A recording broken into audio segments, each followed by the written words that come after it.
Hi, my name's Colin Fox. I'm a Brisbane-based financial planner.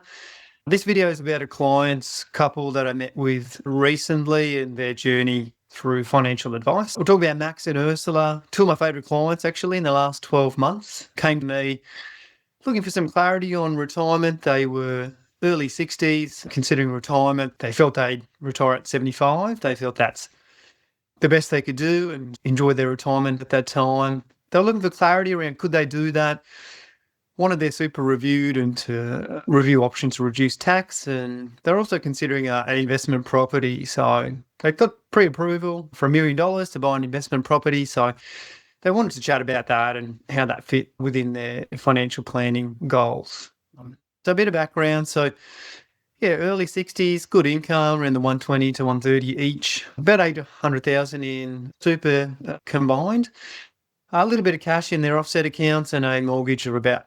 So they wanted to look to being debt-free at retirement and living the lifestyle similar to what they enjoy now. So we had 4 or 5 meetings with them. There was a lot of discussion around what does retirement look like for you. And we started at a figure of 90,000 for retirement lifestyle. And through some of the calculations and modelling that I did with them and the conversations, it turns out that I was spending around the 140 mark. We had a conversation around, well, is 90,000 realistic for a retirement lifestyle if you're spending 140? Could you really drop it back by 50,000? And the answer was no. Ideally, they wanted to stick with a lifestyle that was similar to what they enjoy now, excluding the mortgage, of course. So it was a big win just to get some clarity around what their spending truly was.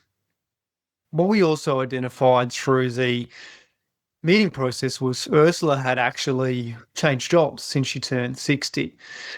So what that meant for her is she'd actually met a condition of release, so she could access her 450 of super if she wanted to. Not that she needed to or needed the funds, but what it meant for her is that she could start a tax-free account-based pension with that 450 of super. And some rough numbers, and the full article on that is on my website, which I'll include the link below, but she'd save about 4,000 by turning it into an account-based pension. Another good win for them. They were quite happy with that. They didn't need the income, so we looked at, well, what do you do with it? They've got a bit of cash in the bank. What do we do with that? Can we add it to super and reduce personal income tax? Turns out they had carry forward provisions. Max had about 60,000 he could carry forward in concessional contributions, and Ursula had about 40. So between the two of them, putting that money into super saved them about 18,000 in tax. So personal income tax less the contributions tax on the way into super. So they're happy to do that and then maximise concessional contributions every year going forwards. And I said to them, look, you'll get a big tax refund.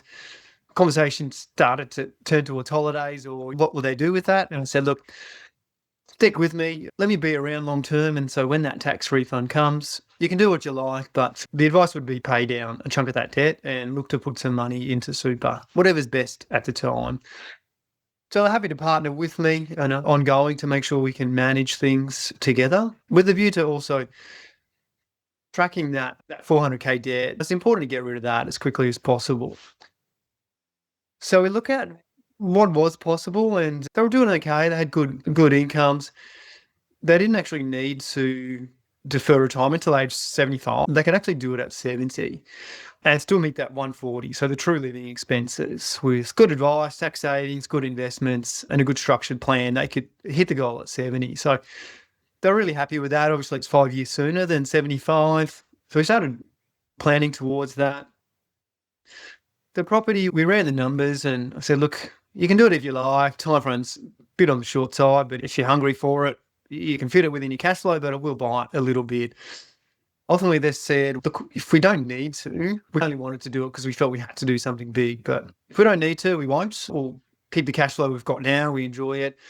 So ultimately, it was, yes, about what they need to do for retirement, but also what they don't need to do. They didn't need to take on a property and the complexity with that. So not to say property's not a great investment, certainly for young accumulators, where it fits, it's well worth looking at, but they didn't need to. So we then looked at how's the super going. We identified that they were pretty aggressive. They wanted to be aggressive. That's fine. but they're quite overweight Aussie shares. So we looked at that in comparison to international shares, which is still a growth asset, and put some advice around, hey, let's diversify a bit. You don't need all these Aussie shares, and especially over the last 2, 3, 5, 10 years even, internationals just outperform. Not to say it will forevermore, but for them, we reweighted the portfolio, put them into good, strong, quality, well-diversified funds that met their aggressive risk profile. They did want to do some gearing. They were aggressive. So they said, look, we want to borrow 200,000. We want to get that into markets. So I said, yep, that's fine. Here's the cash flow. And look, that saved them a few thousand a year tax as well. So we did that. We looked at dollar cost averaging over 12 months, not putting the whole 200,000 in at once, but regular amounts over 12 months to get them into the market. So if markets do come off, you're getting in over time and just averaging out the entry price into those markets. So they were on track. They had good financial benefits through the advice. So the account-based pension, say 4,000 or so. Tax savings on concessional contributions was about 18,000. The product review actually resulted in savings of about $5,000 a year on super. So yeah, really strong financial outcomes for them. But it was more and just knowing they could retire so much my photography business that I've wanted to do for quite some time. So it's really cool to hear them actually start talking about it, because now it's 13 years away, so much sooner. Ursula wanted to spend a bit of time overseas and see her family more. So suddenly it was becoming real for them. So yes, financial benefits, absolutely, but the confidence that they achieved in the financial plan, the investments, the financial projections, and seeing what's possible made a big difference. One of the things that did come up is they did have a couple of inheritances that were quite likely. So when we projected that, and I said, hey, look, this will factor into it at some point. Unfortunately, it will, but when we put that into the financial modelling, it actually does mean that you're in a stronger position than you first realised. So yeah, extreme confidence for Max and Ursula, one of my favourite clients to work with in the last 12 months, and tons of value. So if there's elements of this video that resonate with you, you'd like to know more, please reach out. Happy to chat with you on the link below. Thanks, and bye for now.